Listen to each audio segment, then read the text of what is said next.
Okay, today we're going to do Module 8, Lesson 9. And our objective is I can partition circles and rectangles into equal parts and describe those parts as halves, thirds, or fourths. So let's take a look at our squares.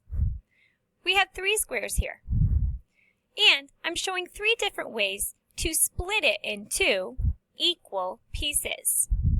When we split it into 2 equal pieces, we split it in halves,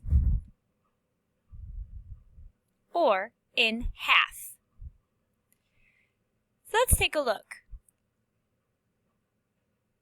This one has been split on the corner. If I shade in one side of this, I now have shaded in 1/2 of the square. It's important when you are making halves that both pieces are exactly the same size. So I'm going to shade it and label it as 1/2. Another way to split it is right down the middle, going horizontally. Again, you need to make sure that this side and this side are exactly the same in order for it to be split in half. I'm going to shade in one side, and again, I'm going to label as 1/2.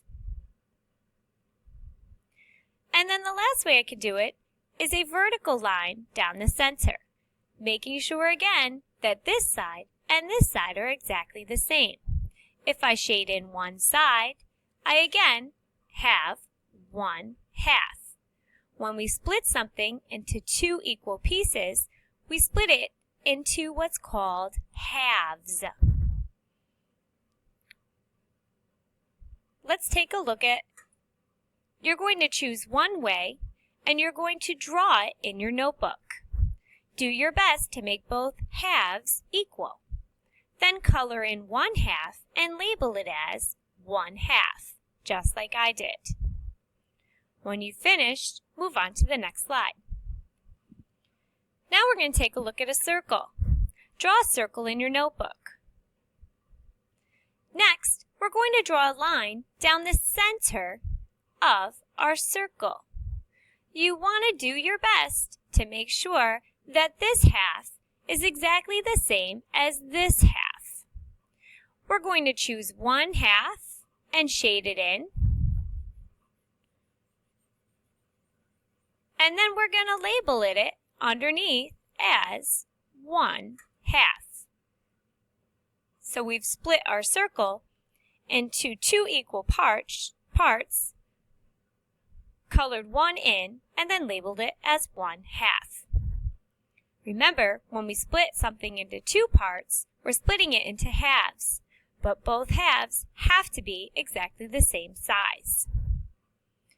Once you're finished drawing your circle and showing half of the circle, and you've labeled it, then you can move on.